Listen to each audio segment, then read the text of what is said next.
పరిశుద్ధమైన మా తండ్రి, అద్వితీయ సత్యదేవ, అద్వితీయ కుమారుడైన యేసుక్రీస్తు వారి నామమును బట్టి వందనములు స్తోత్రములు చెల్లిస్తూ ఉంటున్నాము. మా ప్రభు, ఈ సమయంలో నా తండ్రి, మా ప్రియులు మీ దాసులు నరసింహన్నను బట్టి, నాగలక్ష్మక్కను బట్టి స్తుతిస్తూ ఉంటున్నాము. మా ప్రభువా, దయతో జ్ఞాపం చేసుకోనండి. నీ కృపలోని ఏర్పాట్లో మమ్మల్ని జ్ఞాపం చేసుకొని మీరు భద్రపరుస్తున్న దేవుడిగా ఉన్నందుకే స్తోత్రాలు. దేవా, మోర్జంపాడులో మా ప్రియులు వారి కుటుంబాన్ని ప్రేమించి మీ దాసుని యొక్క కష్టాన్ని బట్టి మీరు ఇచ్చినటువంటి ఈ భూమిని బట్టి స్తుతిస్తూ ఉంటున్నాం. నాయనా, ఈ భూమిలో వారు మా ప్రభా విత్తుతూ వచ్చినటువంటి మిరప విత్తనాలను బట్టి స్తోత్రాలు. నాయనా, దయ చూపించండి. ఈ 2 ఎకరాల యొక్క భూమి సాగుబడిలో మరి నాయన కష్టపడిన విధానాన్ని బట్టి ప్రతిఫలం పొందినట్లుగా దీవించండి. 2 రకాల విత్తనాలు కలిగి ఉన్నప్పటికీ మా ప్రభువు సహాయం చేయము.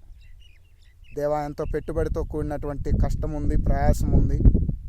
నీ ఏర్పాట్లో దయ చూపించి దీని యొక్క దిగుబడిలో మీరే నాయన పెట్టిన శ్రమకి తగిన ప్రతిఫలం పొందినట్లుగా దీవించమని ప్రార్థన చేస్తూ ఉంటున్నాం.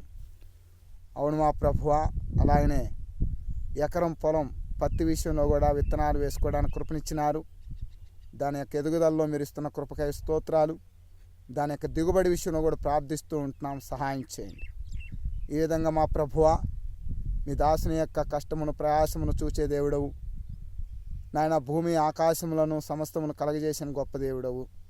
మీరు ఇస్తున్నటువంటి సూర్యరశ్మి వేడిని బట్టి, అలానే మంచి వర్షమును, అలానే మంచును మీరు ధారాళంగా దయచేస్తున్న దేవుడవు. దయ చూపించండి నాయన. మీ ఏర్పాట్లో మా ప్రభువా, మీ దాసుడు నీ యొక్క నామమును బట్టి గణపరుస్తుండగా, ఏ విధంగా ప్రార్థించడానికి మీ దాసులంగా మేము చేరి ఉండగా దయ చూపించి దీవించి ఆశీర్వదిస్తున్నామని, మీ నామని మహిమ తెచ్చుకున్నామని, దేవా మీ కృపలో భద్రపరుస్తున్నామని, ఆ కార్యక్రమం కూడా దయ చూపుతున్నామని యేసుక్రీస్తు నామపై ప్రార్థించి అడిగి వేడుకొనుచున్నాము తండ్రి. ఆమేన్. Praise the lord.